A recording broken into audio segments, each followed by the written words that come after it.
What is up, Bengals fans? Welcome to my show. This is WDN Today.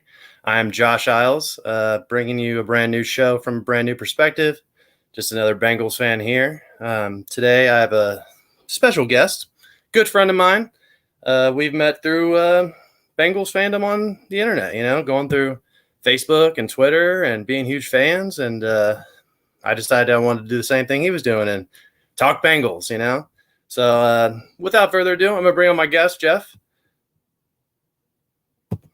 Hey, what's up, Josh? How you doing, buddy? I'm good. How are you doing, man? Good, brother. Good, brother. Just enjoying another wonderful day here in the great city of Cincinnati, Ohio. I know you're in Florida. It's nice and warm down there. Yeah, too warm. You can see the sweat on my forehead. That's why I don't live in Florida anymore. I lived there for a year and a half. That was enough. It's too hot and too flat for this Ohio boy. I think I'm too picky because I hate the cold, but I hate the extreme heat too. So right, dude. I will take the cold because I can always add clothes on. I can only take so much off without going to jail. So that's why I take the cold. I get it. Well, I wanted to bring you on because I hate sitting here talking on a screen by myself. And real quick, I'll just give a quick backstory to anybody who's first-time watchers or don't know anything about me. I'm a born and raised Cincinnati Bengals fan. Grew up in Cincinnati until I was about 25 years old. Moved to Florida about 5 years ago. And this season actually just became a season ticket holder for the first time in my life. About time. Dream come true, man. I'm super excited for it. And obviously that's what we're here to talk about. The schedule's released last Thursday. People have been talking about it all weekend. And here we are. I just want to talk about it a little more. Talk about, the Bengals and the upcoming schedule. And, let's dive in with it, Speaking of, by the way. Yeah. What do you remember last Monday when I came on your show, what my prediction was for the week one opponents? Oh, crud. You're going to put me on the spot. Honestly, I don't remember what you said, but go ahead. Refresh my memory. I don't remember. That's fine that you don't remember, but I'll remind you that I correctly predicted our week one opponents. There you go. I asked for the Pittsburgh Steelers. I wanted to beat up on Big Brother. There you go. Yeah, yep. I wanted Kansas City is what I wanted, but that didn't happen. So. Yeah, and apparently, so this is the first time in the team's history that we faced off against Pittsburgh in week one, which is wild. Yeah, it's kind of funny. We're going to begin the season with Pittsburgh, and then we're going to end it with the Ratbirds. Yeah. Yeah, I love that actually. And the late season implications in those games ending the season against the Ratbirds and then starting with Pittsburgh. But the end of the season, you have that, and then what is it? The week before is Monday Night Football against the Bills on January 2nd. Yep, that's going to be fun. That could be a Monday Night Football game for the number one seed in the AFC. It very likely could be. Yeah, it's going to be unbelievable. I mean, it's already going to be a huge game, just with the game itself, but with the Buffalo Bills coming here and with, there's been kind of a truce or whatever between Bengals and Bills fan, with the Goodberries, they're both. Yeah. Glenn is a Buffalo Bills fan and Joe's obviously a Bengals fan. They're both from Buffalo. So it's been kind of a truce, kind of interacting and, and kumbaya coming together. But it'll be just interesting to see what happens there because when this happens, the Goodberries are coming in town and at Bengals Bob Squad, I think we're going to be doing at least I'm hoping we're going to be doing this, the Bengals or Cincinnati Buffalo Olympics. Really? And opening ceremonies. This is all I really care about. Opening ceremonies, me and Dale, my seat neighbor, are going to put an orange arrow through a table. That's how we're going to kick things off. So. Oh my goodness. It'll be interesting. But the matchup itself is going to be awesome. I mean, we two young quarterbacks, you got Allen and Burrow facing off. And this is going to be for years to come. We'll be facing each other a lot. So it's going to be, and I'm curious how cold it's going to be, but it's not really going to matter to Buffalo because they're cold too. So it's, I kind of hope that game actually has I hope it's a snow game, to be honest with you. It's just snow under the lights against the Bills in January. That would be awesome. Like I said, the schedule laid out for the Bengals. The first half, it's a tough schedule either way we go. It's laid out. The beginning of it is the easier quote unquote part of it. The end of it's a freaking gauntlet. I mean, with Buffalo and absolutely. But I think we've probably talked about this since last season with some of the tough opponents. Is you don't want this easy cupcake schedule that you walk through and just blitz through all your opponents. We're probably gonna handle some of our opponents pretty easily, but at the same time, you want these tough games because they battle test you for a playoff run, and that's exactly where we landed. Yeah, exactly. And well, I like it that the end of the schedule is tougher because it gets them ready and more prepared for what we all hope to be a long playoff run, hopefully all the way back to the Super Bowl this time and actually winning it. So I'm good with that. The biggest thing that's going to have to happen for the Bengals is we got to stay healthy, and that's what they did last year. Now, the odds of them staying as healthy this coming season as they did last season, I don't know. It's a big ask. Yeah, it's a big ask. And just Bengals history is they haven't been healthy. Last year they were, so hopefully they will be again this year. But they have a lot of more depth this year than they had last year to, overcome some of the stuff, especially in the offensive line. Yeah, exactly. If you have that more depth and you deal with those injuries, then you might be able to adjust and next man up, right? Exactly. I was just gonna get to this comment real quick, but D'Angelo, I guess he means we can't hang with them all like everybody on the schedule. I don't know, I think we got a shot of dropping 40 on people. I've been saying that. I really I agree with you, man. I've always tried to watch my team like you say you watch it with orange colored sunglasses, right? Right. Yeah. Here somewhere. And I think I've always tried to watch my team with relatively fair bias and not like giving my guys too much love without like it being realistic, Right.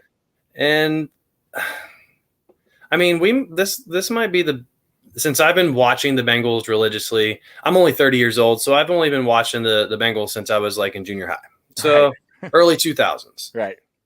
And since I've been watching this might be the most talented team that we put on the field, hands down, this upcoming season. That's on both sides of the ball. I mean, with the addition of the guys we had in the secondary and the draft. Yeah. I was talking about this earlier today with Dave Lapham. Shout out to my show. You guys can check that out. It's on the channel now. I'm going to have to check that out as well. And he was talking to me, and we're both discussing about the DBs and the speed and everything that they've added. And also I added that the interchangeability that these guys have and what Lou Anarumo can do with this defense as far as we can, if you want to run the ball, fine, we'll stop you running the ball. You want to throw it, we can do that too. And with all the additions of the wide receivers coming to the AFC, we're going to have to run with some guys. So not only are we talented on the offensive side of the ball, but the defensive side is no joke. And you have to remember, Josh, last year, if it wasn't for the defense, we would have not gotten anywhere close to, the record we had last year and going to the Super Bowl. Right. Absolutely. The defense carried us in that playoff run. Joe Burrow had his big moments that made some game-winning plays. The Tennessee and the plays in the Tennessee game and the Chiefs game, the Chiefs play where he spun out of that sack, ran over the sideline, ran to the first down and stretched his arm across. Oh my gosh. I was jumping off the couch. It was ridiculous. Like I couldn't it looked like he was as good as down, right? Lost to 10 yards and just spins out of it. But, you have those moments, but at the same time, the defense is what kept us in that game. The defense is the reason we outscored the Chiefs so much in the second half is because they kept stopping that high-power offense, and that's what you need in the playoffs. 3 points in the second half, both times. We did to them twice, but people still aren't going to give us our credit until we have to have at least a deep playoff run this year for anybody to even give us half the credit for last season. Right. Everybody says it was a fluke. And Mike Hilton's been going around on everybody's podcast, except mine yet. So you can come on mine, Mike, anytime you want. But he's going to say that it wasn't a fluke, and we're going to prove it. And I like that. I want them to have that chip. Like, okay, all right, cool. Last year was you guys, you don't think we can do it. All right. CJ had the phrase, why not us? Well, this year I think it's out to prove everybody wrong again. Because it's like that kind of like bulletin board material, you want to just use what everybody's saying you can't do to go out and do it. Yeah. Joshua, he's got him going 11-6. I have yet to have time to sit there and actually really break the schedule down to actually give my prediction. I know, right? I still haven't done the same.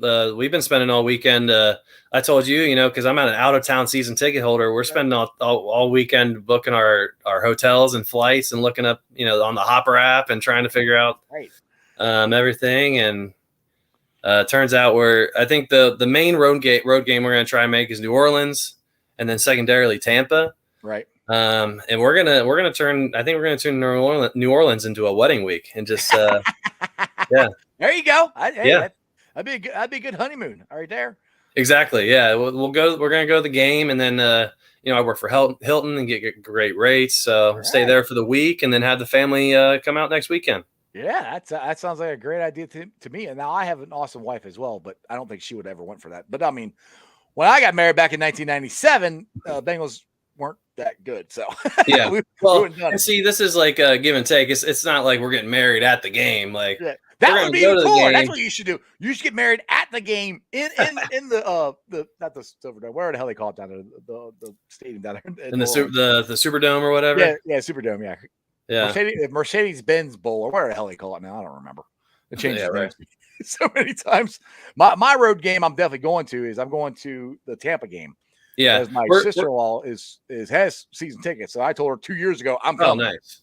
We'll be at Tampa as well, but I'm gonna do like what a lot of people did for the Super Bowl is I'm just gonna get a hotel room and drive in town and tailgate with everybody. And if tickets plummet before kickoff, I'm gonna get one. But I'm not gonna spend $200 on a nosebleed. Right? Yeah, that's you do what this. That's one of the cool things. If you get a ticket, now that's what I did when I went to the Tennessee game, the playoff game. Well, I didn't sit in my seats. I stood in the end zone where Money Mick Shooter kicked the game-winning field goal. So I got to see it coming right at me. Now my tickets were way up in the sky, and I didn't go up there. So, but I loved where I was sitting because it was like I was in section 158, my home. That's same end zone I sit in down there in the jungle. So it was awesome. Yeah, I will say the way that how certain stadiums can be with how they're built, where like even when you're in the nosebleeds, you don't feel like you're out of the action. Mm-hmm. Tampa's one of those stadiums where we went there for the preseason game last year, and our tickets were bought, in the 300s upper level, and we went up there and sat originally, and like it wasn't that bad. You didn't feel like you need to sit there with binoculars and be able to see who's out there. We ended up moving down. It was preseason, but but if I got tickets up there, I could sit there a whole game and enjoy it. But I've been there a couple of times for preseason games. Well, like I said, my wife's from Florida, so we went there and hung out. I've never went to an actual Buccaneers game. I went there. My brother-in-law took me to a South Florida, Central Florida game, and we never sat in the seats. We just walked around the whole time, but it was fun. It's a good little stadium. I like it. Luke's got you with the stadium name, the Caesar Superdome. Like I said, the new one. I don't remember what it's called. They change it all the time. He says he's in the front row too. Look at Luke. Man. There's a flex right there. Oh, I'm gonna be in the front row. Good job, Luke. I know. Loco Luke. He's. I'm not gonna even try to say his name. I already messed up the Silverdome. So. Oh, he's gonna be front in Tampa Bay. Okay. I'll be up in the sky somewhere. Yeah, no, that's amazing. Brady Burrow, first time ever. He's right. That might be the torches passing right there. Exactly. I thought for sure, like I said, selfishly, I was hoping that was going to be a primetime Thanksgiving game, is what I was kind of hoping for. Because I'm already going to Florida for Thanksgiving anyway, so it would have saved me a. Well, it's actually, if you look at it, it's still set up where they could flex it. It's a 425 game. Right. So depending on, I want to look at what that week's 8:00 game is, and hopefully it's a couple crappy teams, and then they're like, nah, let's put Burrow and Brady. The old goat versus the new goat. Yeah. But there's still people all over Twitter and everything doubting Joe Burrow. And did you see today there was a Ravens fan talking bubble screen Burrow? I can't even take that seriously. It's so far off of like you're not even like using your brain to insult him. Like I literally talked to a Ravens fan this past weekend, and he's like, "Oh, we were hurt the whole time with both games we played you." I said, "Not the first game you weren't." I said, "You were pretty healthy." "Oh no, this guy was hurt. This guy." Like, okay, well, people were hurt, but it wasn't your entire freaking team. Yeah. We still dropped 40 on you in Baltimore. So I'm like, get out of here with that. I said, all right, whatever. I said, whatever. I said, we'll prove it to you again this year. It's fine. Right. It's silly. And plus, I mean, Baltimore doesn't exactly own us. Like we never have. Yeah. Even when Carson was the quarterback, we beat Andy. When Dalton was the quarterback, how many game-winning touchdows does or AJ Green have against the Ravens? Yeah, that's their. They get it twisted. Like no, you guys, no, it's kind of the other way around. I think. We like you guys got to a Super Bowl 20 plus years ago, but since then, like there's not been much of a dominance by y'all in the AFC North. It's actually been mostly the Steelers. Couple years with the Ravens, they did have that Super Bowl run with Flacco. Yeah. And then we've won the AFC North how many times? Yeah, and yeah, we've won it probably all. five or so times, I think.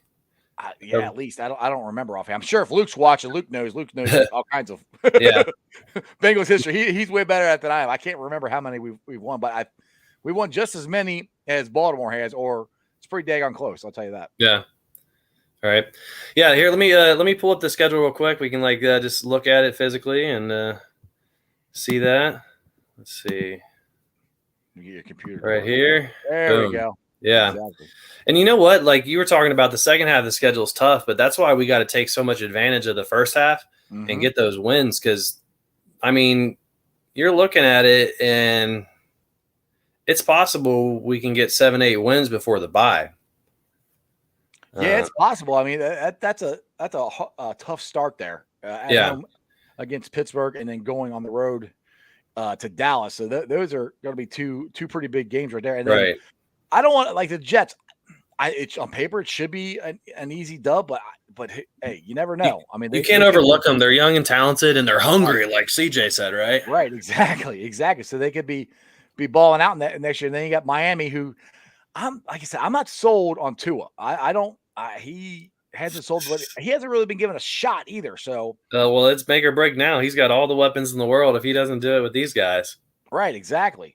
So I mean, those are. It's like I said, it's a tough start. And the worst part of it, we only have 2 home games in that the first 6 games there. Right. You gotta win week 1. You gotta build that momentum, beat the Steelers week 1 and go 1-0. And then Dallas is going to be a tough game on the road. But really, you could look at we should at least be 3-1 or 2-2 going into October 9th against the Ravens, right? You would hope so. I mean, the one that I hate to say this, it's the Steelers, and they always play us good, but that should be a win. It's home opener. I mean, the Steelers should be the worst team in our division. I mean, they should be. Yeah, I won't burn the house down, but like if we lose week 1 to the Steelers and it's like Mitch Trubisky starting at quarterback, Josh, there's a very good possibility we could be 3-0 rolling into Miami there, because I mean, I think so. Dallas is beatable, the Jets are beatable. They're all 3 of those. They're tough games, but they're beatable. We can beat them, and then you got Miami, and then you got the Ratbirds and New Orleans. I mean, those are all. None of them. Those teams scare me. That's what I'm trying to tell people, and they're like, "Oh, you're not." And I know I say look at everything through orange-colored sunglasses. I'm really not trying to just overemphasize my team, but look what we did last year when our offense sputtered. If our offensive line stays healthy, dude, Joe Burrow's got time to sit back there and eat a sandwich and throw the ball downfield. You know, I mean, that's what I'm saying. And we can cover guys. I'm not saying any of these are going to be blowouts. So don't get it twisted. I'm not saying that. I'm just saying none of these games scare me. Yeah, we can win all. We can win all of them. We're not going to win all of them, but we can win. We'll be in all of them. And I love the perfectly centrally located bye. Yes, right in the middle. Having that right in the middle is so nice, because you get a reset on your season where they're going from literally 2 weeks without playing a game. Yeah, well, I mean, look at coming out of it. You got the Steelers, and you got Tennessee at Pittsburgh, at Tennessee, and then you Kansas City Browns. But I mean, that's where it's really interesting how we start our season and then we start our second half of our season against Pittsburgh. Right, I was noticing that too. That is very interesting how they did that, and I think it's funny, or not funny, but how many years in a row, or it wasn't last year, but how many years are we going to end the year playing Baltimore? Like we're always into the season playing them. I love it. High stakes though. Yeah. I agree. They changed that in the past 5 years, I think, was when they started changing that, where they made the last game a divisional game, because it used to be it wasn't like that all the time, right. And you would have these teams that clinch, or clinched and are playing somebody that it just doesn't matter mathematically, so they're benching everybody. Yeah, exactly. Well, I mean, that's like last year. Our last still happens. Browns. Yeah, I thought that could be, I thought the Browns would have done better during the season. I thought that could be going for the division title or something like that for that game, but it ended up being we didn't even care because we didn't play anybody. Now the Browns fans were like, "Oh, well, we beat you twice." Like that last game don't even count. Get out of here with that.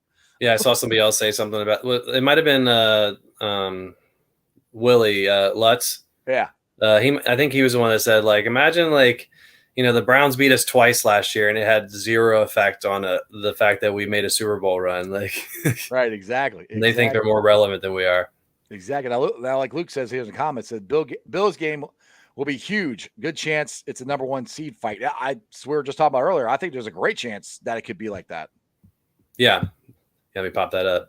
Yeah, I agree. That's exactly what I said earlier. I think, oh my gosh, like the potential for those ratings, man, that could be like you don't always have these Monday Night Football matchups that are like late season setting for that kind of stakes. Right. It's gonna be. I mean, it's not gonna be an easy game. I'll keep saying that, but it's gonna be a blast, and I can't wait to be there to enjoy it in the jungle. So I mean, it's gonna be. I don't know. What's up, man? That excites me, man. Yeah, I agree with you. The whole year is good. Like I'm so stoked. We like I said, we plotted out a bunch of games. I decided the Carolina and Atlanta games are the ones I'm gonna probably sell. Because it'd be really hard to just travel back and forth for 4 months straight. So that gives me a little split up in my season, and those aren't quite as valuable games that you want to attend. So I can those should be easy wins. Should be. We'll and, I hate talking like that because you never know. Yeah, and regardless, like I'm gonna be sitting there when I'm not there. I'm gonna be watching on TV and my beer and wings and enjoying the heck out of it. But I think that, with all those other games, there's just way more value in some of them, and all these flights and hotel stays and that. So, well, how cool is it? Now I know Matt Ritchie's told me this. I think I always get his title wrong, president or whatever of the season ticket office, that we are extremely close to having a waiting list for season tickets. Yeah. Can you believe that, John? Did you ever think the Cincinnati Bengals would be even remotely close to having a waiting list for season tickets? No, it's wild. I remember because in my early days watching, with Ocho Cinco, he used to buy out the tickets to prevent the blackouts on TV. Right. Yeah. And he'd give them away to girls and boys homes or something like that. Mm-hmm. Ocho, he was awesome. We don't have to worry about that this year. It's every game is sold out. Yeah. Oh yeah. It's going to be rocking in the jungle, man. It's going to be a good time. But I've seen so many people, even after the schedule's released, pull the trigger on season tickets. I'm glad I did it before the Super Bowl. I got in while the price was right. Exactly. Hey, where are you sitting at anyway? I know you told me, but I forgot. Yeah. I'm in 156. Close to me. I was trying to get in 158 and like just kind of looking around and like the rows and stuff like that. Like if I just made it my best option was just to be right next door. I'll wave to you from afar. Yeah, and we'll walk in the same gate, Yeah, we'll right outside Bengal Jim's tailgate. It's right there. Mm-hmm. Yep. Yeah, it's gonna be a great time. I'm excited for it. Here I got a couple other things, stats that I screenshotted with the strength of schedule. So this was last year's strength of schedule, I guess, heading into week 1, and which was 6. We had the 6 hard schedule last year, which is weird when you think about it, because the prior season we were the number 5 pick in the draft. Right. I remember talking about that though. I'm like, how do we have such a hard schedule when we only won 4 games the year before? Yeah, the NFL doesn't like us. They don't want us to succeed. And then let's see, despite the third toughest schedule, the 22-22, let's not forget that the Bengals went 7-3 against playoff teams, and then all 3 losses were by a field goal. Mm-hmm. Well, shoot. One of them, I remember the Green Bay game. I thought we won that one. Yeah. That reminds me though, like with those losses and stuff, that loops me back around to the whole defense of Zach Taylor before this Super Bowl run, and people were on him, and his record's 2-24 or 2, and all this, and they weren't looking at the big picture of it and how that 5-win season, we were within 3 points in half the games, and then Burrow only went out in week 10. If he doesn't go out in that Washington game, we're winning that game. Right, there's that game, and like who knows if Burrow plays a full healthy season that season as a rookie off a lottery team, they're probably winning 8-9 games. Yeah, and the funny thing, I kind of look at it as a blessing in disguise. Like it sucked that Burrow ripped his knee up, but if he didn't, and we didn't go through that sucky ass season, we wouldn't have got Jamar. So right. It worked out that way, and then like if it's even possible, Burrow probably leveled up mentally. Yeah, He got more mentally strong over that process. Yeah, exactly. So I mean, and get back to your point of defending Zach. I've been defending him for a while, and that whole season I kept defending him. I'm like, look, they got injured. He doesn't have everybody he wants. He's got too many guys on that team at that time that didn't want to do what he was asking them to do. Yeah. And the new Bengals got rid of those guys. You know, I mean, before we would hang on to him or whatever, and he got rid of it, cleaned house, and the people that he's brought into the building, he's like Zach always says, bringing the right people in to the building. They're team captains, they're team-oriented guys, they're smart guys. That's what you want. They're level-headed.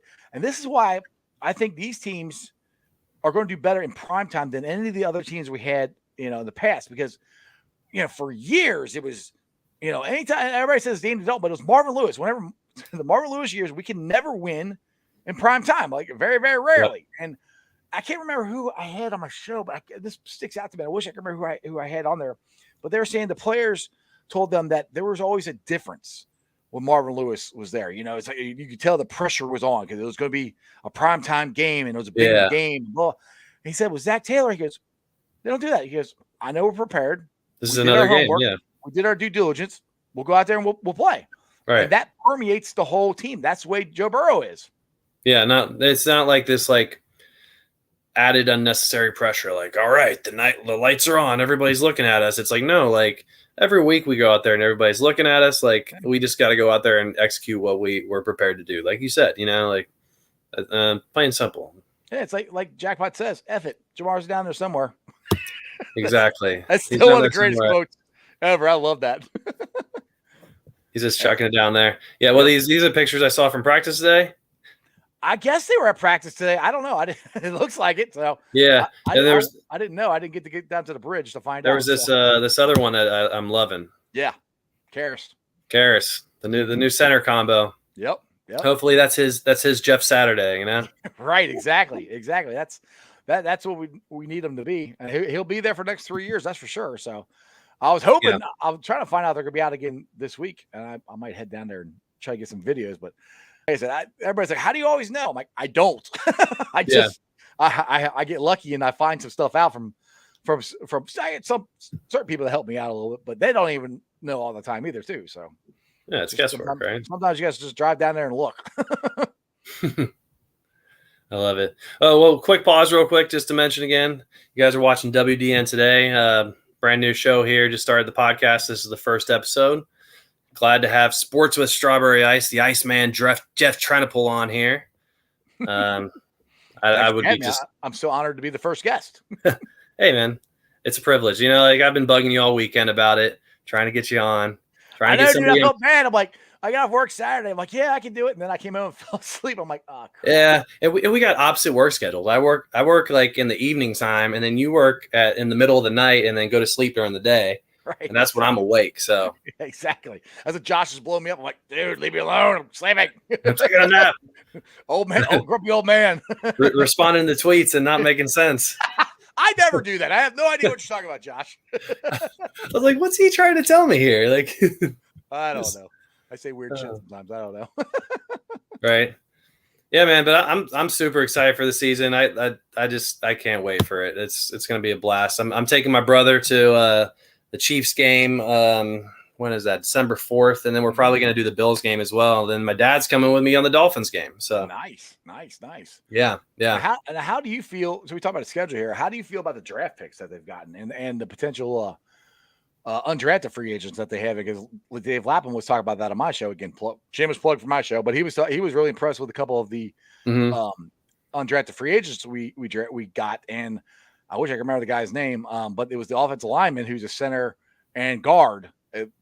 Lap was really impressed with that dude. So we got some good talent here. What's your thoughts on just the draft in general and the people we brought in? Yeah, I'm a big fan of I like the way the draft played out. I told you this before. Like, I don't have this deep knowledge of what's going on with all these college players. I don't watch college football as much as I used to. But doing the research, looking up how people thought about it and looked at it after the fact, I like the picks a lot. We added a ton of versatility, especially to the defense. Guys that play all over.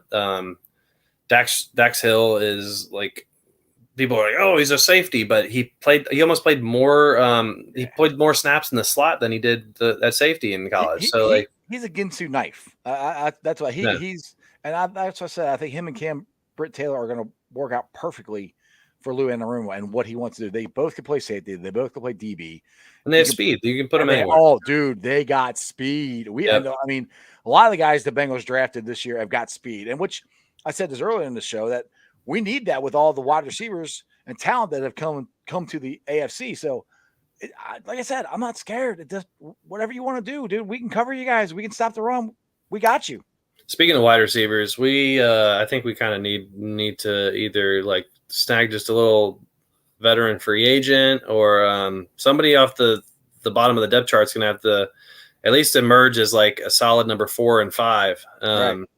I agree with you on that. My point is, I do think they need to find somebody, but if they do find somebody, I think they want him to be a kick returner or a punt returner. He's got to play special teams. Yeah. So yeah, you gotta have a spot like where he's making his 53-man spot worth.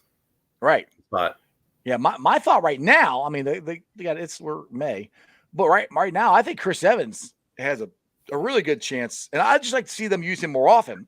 But you can put him as the quote unquote 4th wide receiver and still have him as a running back and a kick returner. He's more of a Ginsu knife than anybody on this team. There's a lot of stuff that he could do that I'm hoping that they'll take advantage of this year. I think we're gonna see him get used a lot more. Yeah, I do. Jumping back with the draft stuff, even further with the versatility, you got Zach Carter who played inside and outside in college. They're probably going to play him at 3 technique. Mm-hmm. It seems like that seems like a really nice fit. Just kind of slide in where Ogunjobi's leaving. Well, that's it. There's two positions I'm kind of worried about: is backup 3 tech and the 4th wide receiver. Now, my buddy Dale Altman from Bengals and Brews, he brought this up that Cam Sample can actually play inside as well, and he didn't do it a lot last year. He's got good size. He's a big guy. Right. He didn't do it a lot last year. They didn't really need him to. This year, they probably need him to. So he's another guy they could throw in there as well. Yeah, I wouldn't mind that at all. I think I'm just guessing here, but I think he's a good 280 pounds. Like he's not like he's solid. He was never like a small end. You know what I mean? Like no, I saw him at the Sam Hubbard Foaling tournament, and yeah, he's solid. He's a big deal. I put my arm around. Like, hey, what's up, Cam? I'm like, holy crap, how you doing? Right. Yeah, and you're a big guy, so yeah. he was. Oh, trust me. There's big guys, and then there's really big guys. I mean, I know. I'm a tall guy myself. You know that. Like, yeah, exactly. You meet certain guys, you shake their hands, and their hands like engulf you. Like, you're like Joe Walter, former Bengal. I met him. I'm like, holy crap, dude. I'm like, I always think I'm big till I see you guys, and I'm like, hey, what's up? Right, you're way up there. His hand's like freaking twice the size of mine. Like, yep. D-line, this comment came in earlier. He's like, Trey Hendrickson could have 20 sacks. He does. He gets held a lot. It's fun to watch him, though. That dude battles. His motor does not quit. He's all out all the time. And I love that about him. And I think he's got a good shot of doing that this year. He like you said, he could have done it last year. Yeah, and he's a Cincy. Like you ever see him at all of his like post game and pre game like outfits and stuff? He's wearing like Reds hats and Columbus Blue Jackets jerseys, and like he's kind of fallen in love with the culture around here. Yeah, I saw something on Twitter last week. I think him and his wife were at the Cincinnati Zoo, and they're tweeting about how much fun they had there. And speaking of the Blue Jackets, did you see on Twitter where they got I don't know when this happened. I don't know because they're not playing right now because they didn't make the playoffs, but they got shipped or got a whole bunch of Bengals merchandise, and they were showing that off on Twitter today. Nice. And a Jackpot Joey Burrow jersey. I'm like, hey, that's cool. Hey, there you go. Yeah, that stuff's starting to get around. You saw Brandon Allen wearing it in practice and stuff. Yeah, he's wearing this hat right here. Yeah, which is that's funny to me. The backup quarterback wearing the starting quarterback's hat and stuff. Right, exactly. But that's how much love that team has for each other. His backups like wearing his gear. Like exactly. He's like, I know this is the guy. Like I'm not going to be dumb about it. Right. There's no jealousy on that team. They're all in it to do one thing. They all know the roles, and they're playing it to a T, and they know that Joe Burrow is the man that can lead them there. And that's why I was so excited when we drafted him almost 3 years ago now, that I was like, we finally have that toy. We finally had, because somebody, I don't know if you saw this, somebody messaged, it was messaging me, or I saw it on Twitter, I can't remember, that they said it's not fair that the Bengals got Joe Burrow. The Washington Commanders have been trying for years to get a quarterback. And I'm like, shut up. I think they DM'd me. I can't remember. It's not fair. I'm like, dude, what do you mean it's not fair? I'm like, okay, you won Super Bowl. We haven't won a Super Bowl yet, so I don't know what you want to talk about fair. Yeah, your ownership, I think, is terrible, and you haven't had a quarterback. I agree with you, but fair? I don't know about that. We'll see. What do you? That's such a ridiculous argument. Like, what's not fair in sports about like a team being horrible and then getting a number one pick? Like, dude, that's life, brother. Hey, right, that is life. Do better. Your team needs to do better and develop the guys they draft, man. That's all I can say. Do better.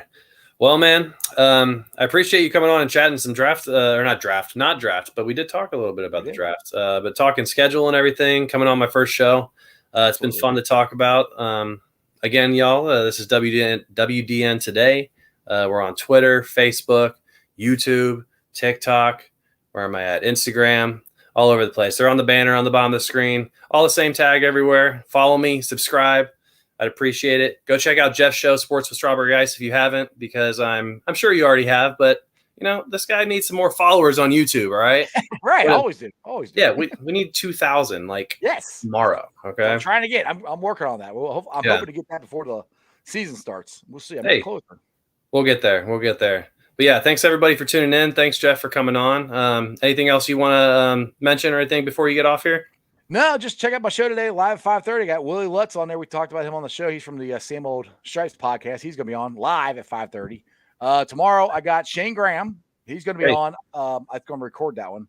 So I'm still trying to get Evan McPherson. I'm trying to get all the kickers, man. I reached out to Mike Nugent too, so we'll see. and there's another one you missed that you just posted before you came on here, right? Yeah, Dave Lapham. Yep, he's on. I recorded an episode with him earlier today. And you've had him on like once or twice before, right? Yeah, he's been on. This is the second time he's been on. So I appreciate it anytime these guys give me, and I feel bad. I always like, I'm sorry for bugging you, but hey. That's the only way I know how to get people on. So your guest list is getting pretty solid. You've had a handful of these Cincinnati, at least people that are involved in the journalism side of it. Well, I actually had my first current Bengal. I had Deontay Smith on 2 weeks ago. Oh, and go check out my boys Bengals and Brew. Saturday night we had a great time. I still haven't watched that episode yet. Oh my goodness, he was on with them for 3.5 hours. That's wild. Clark Harris is the man. Go check that out, Bengals and Brewers. All right, I'm done playing now. No. That's great. That was perfect. Yeah, man. Thanks for having coming on the show, man. I appreciate the support. Everybody go support again Jeff's show. All those awesome interviews and players. Hopefully, I can get some of those people on my show eventually. We can talk some Bengals football. There you go. All right, man. I'll talk to you later. And Hooday. All right. Thanks, everybody, for tuning in to the first episode of WDN Today. Glad to have everybody. Make sure to tune in the future. We'll announce dates. We'll probably do podcasts once a week. Talk some Bengals football, talk the recent news, and keep up with the content. I'm not just posting podcasts. There's memes and news reports and conversations that I put up on the Twitter and Facebook. You'll see them. But, yeah, appreciate all the support. Like and subscribe.